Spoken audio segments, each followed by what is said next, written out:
안녕하세요. 오늘 이야기할 책은 책 바른마음입니다. 이 책은 2012년 3월에 출간해서 2014년 4월에 한국 정발되었습니다. 저자는 뉴욕대 조너선 하이트 교수로 2008년 테드 영상이 큰 반향을 일으켜서 세계의 사상가로 선정된 바 있으며 2012년, 2016년 미국 대선에 큰 영향을 주었습니다. 저자는 도덕이란 표현 대신 바름이란 표현을 썼는데 각자의 이념이 공존 균형하되 각자의 체계가 책임감을 갖길 바라는 선정이었습니다.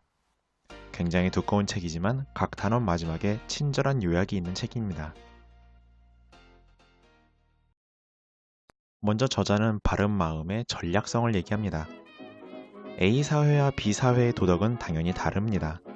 서양은 사물 중심, 무언가를 하라는 것, 동양은 관계 중심, 무엇을 하지 말라는 것.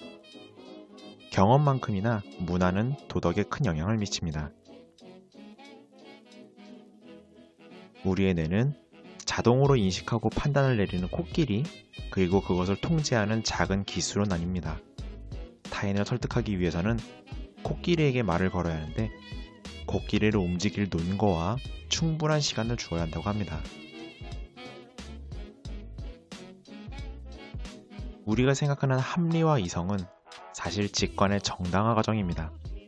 우리의 뇌는 객관적인 판단을 내리는 판사가 아닌 변호사와 같다고 하는군요. 감정을 배제하는 것이 이성이 아니라고 합니다. 우리는 태어나서 코끼리만 있는 상태로 아이로 태어나지만 그것을 너무 통제만 할 경우 사이코패스가 됩니다. 감정도 들어간 것이 도덕이죠. 이러한 직관과 정당화는 신체의 컨디션도 큰 영향을 줍니다. 판사가 점심 식사 이전과 이후에 내리는 판결은 형량이 다릅니다. 손을 씻었느냐 여부도 관계합니다.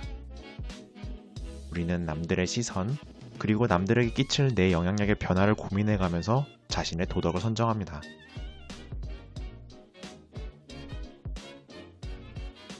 다음으로 다양한 바른 마음입니다.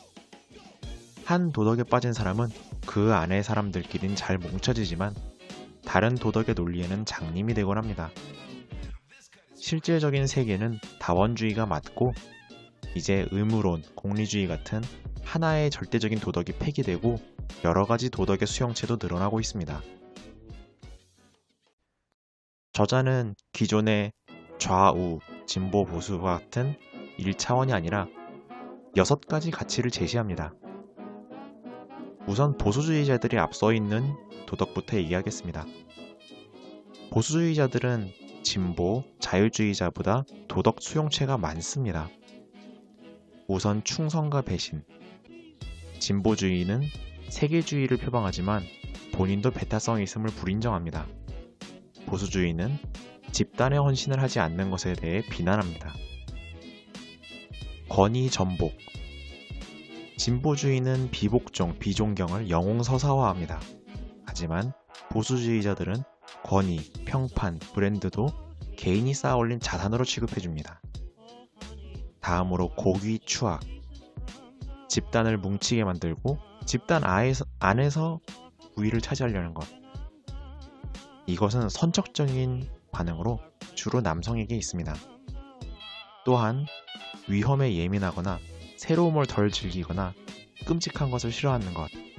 이러한 사람들이 주로 보수주의자가 됩니다.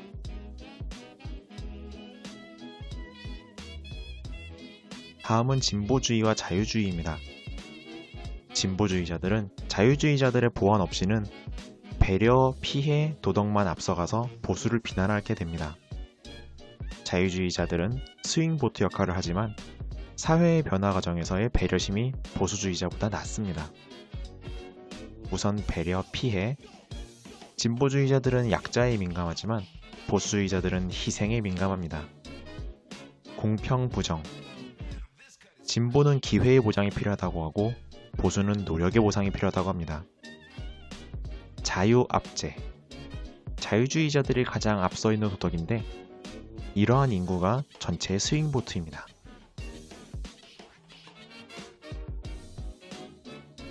이러한 줄다리기는 다양한 결과를 낳는데 평등원칙, 비례원칙이 합쳐지면은 자산의 증세를 하라는 방향으로 진행되곤 하고, 보수의 경우 선거 전략으로 고귀함의 가치를 자꾸 자극합니다. 난민, 탈핵, 페미 문제를 계속 피로감을 자극한다든지 말이죠.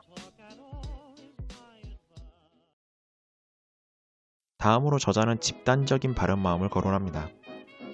집단 또한 진화의 산물로 이타적인 사람보다 이기적인 사람, 이기적인 집단이지만 그 안에서 나누는 집단, 이렇게 점차 세집니다.